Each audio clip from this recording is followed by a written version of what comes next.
Hey, what's up everybody? Dr. Strong here. Thank you so much for taking the time to watch this video.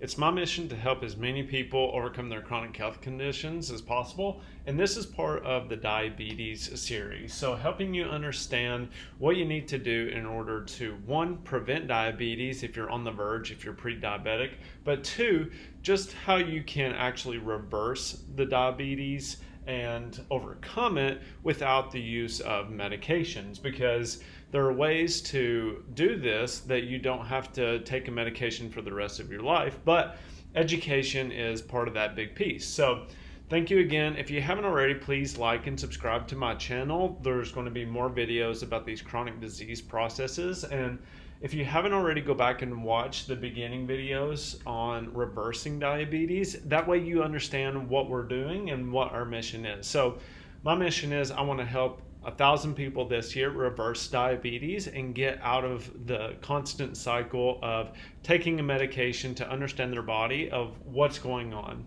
and just why they're having trouble controlling their blood sugar. So let's go ahead and dive into it.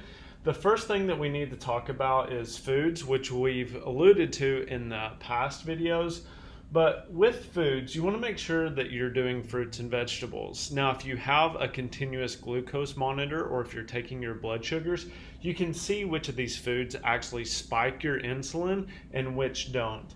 And that can give you a good understanding of, should I eat this fruit or should I eat this vegetable or not?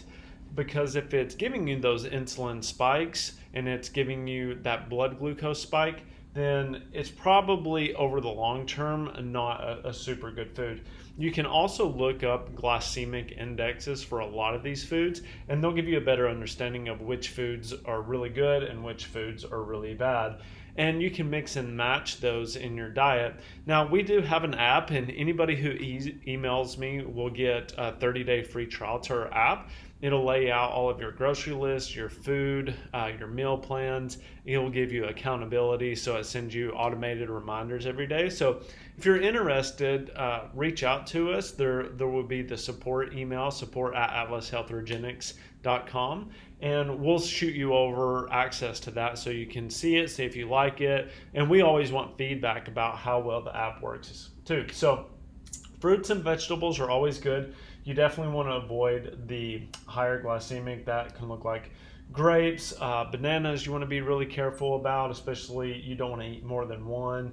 You also want to be careful about certain berries. Most berries have antioxidant properties which make them great, but some of those can really spike your blood glucose. Vegetables are pretty cut and dry. There's really no vegetables unless you have a sensitivity to certain vegetables. A lot of the times we will do blood testing in order to see if anybody has an immune response to certain types of foods. And if they are, then we know that we need to cut those out because those can cause autoimmune type symptoms and chronic conditions and inflammation.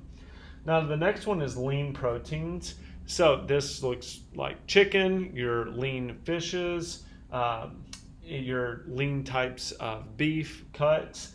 All of those are really good. So I don't want you to get too much in the weeds about does it have to be organic or grass-fed. Just go ahead and start adding these into your diet because proteins will actually reduce the insulin spike. So if you're eating proteins with your meal, then that can actually help curb that insulin response and help control those blood sugars better as well. Now, healthy fats, this looks like avocados, nuts, your fattier fishes, your fattier meats.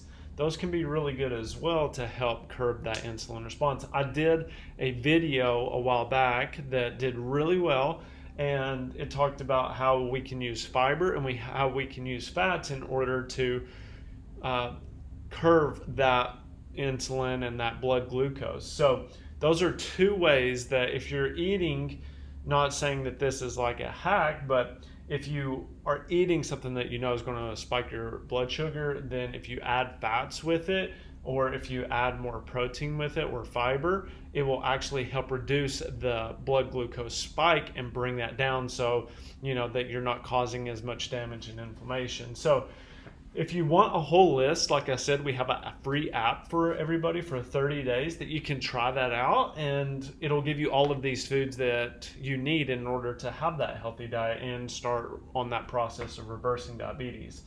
The next one that we want to talk about is meal planning. So meal planning is just essential, because if we don't prepare, then that's when we start going and getting fast food, or we make vending machine choices. So if we plan ahead and we know what our day looks like, and you can do this, on the weekend, it'll take you about an hour, go through, or like I said, we have the app, it'll plan everything for you, so you already have it.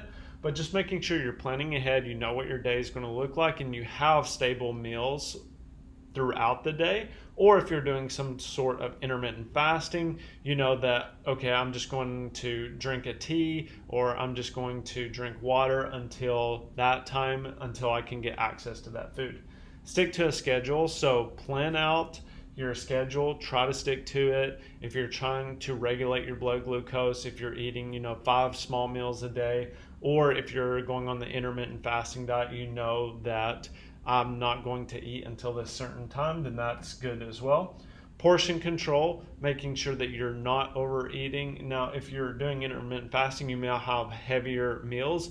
That's when you want to do apple cider vinegar to help with the digestion, or digest enzymes to help with the breakdown of those foods, so you don't get as bloated and you don't get, as much fullness in the stomach. And then aim for balance, making sure that you have a good balance of these three can always help. You're going to get some good fiber from the fruits and vegetables, making sure you're getting enough protein, and then also enough fat as well. We do have a keto program if anybody's interested. So it's a 30-day keto program. You can try it out. And that way, if you really want to shed pounds fast, that's a great way to go. And then healthy snacks, making sure that you have healthy snacks planned or on hand, just in case you ever do get a craving, or you feel like a little lightheaded and you feel like your blood sugar is crashing, you can use those healthy snacks. Exercise. I am a big fan of HIIT training, so Tabata, look that up. I can do a video about it if anybody comments Tabata below. But you want to make sure that you're finding something that's enjoyable, especially if you're very busy. Tabata is a great way. It only takes 10 to 15 minutes a day, and you get that calorie deficit that you're looking for. You get that metabolism increase, and you burn those calories. You also want to start slowly. I made this mistake where I went after not working out for a little bit of time and went all in, and I was so sore for 5 days and I was grumpy. So make sure that you start and work your way up, whether that's just taking a 10-minute walk for the first week, then 20, then 30, whatever it may be. You want to gradually go into it instead of going all in at once. Consistency, making sure that if you're going to go on a walk, just set it in your calendar. And when that time comes, nothing else matters. You're just going to go for a walk, or you're going to go do that exercise. Like I said, Tabata is really easy in the morning or the afternoon, whatever works best for you, because it's just very efficient. And then strength training, I recommend at least 3 days a week. This doesn't mean you have to go squat 400 pounds, but you want to do some sort of strength training, because it's going to help with bone density. It's going to help with muscle mass, especially as you get older. You start losing a certain percentage of your muscle mass year over year. And if you're not putting any on, then you're slowly degrading and your muscles are getting less and less over time. So making sure that you're adding strength training at least 3 days a week, that's really the minimum that you need to do. And then if you have any questions about that, reach out to me. I've done a lot of strength and conditioning over the years, and coached it as well. Next, we have stress management. So making sure that you're taking time to do the things that you want to do. Practice your breathing is always a great one. I find myself holding my breath all the time, and I'm like, if I would just breathe, I would feel a lot better.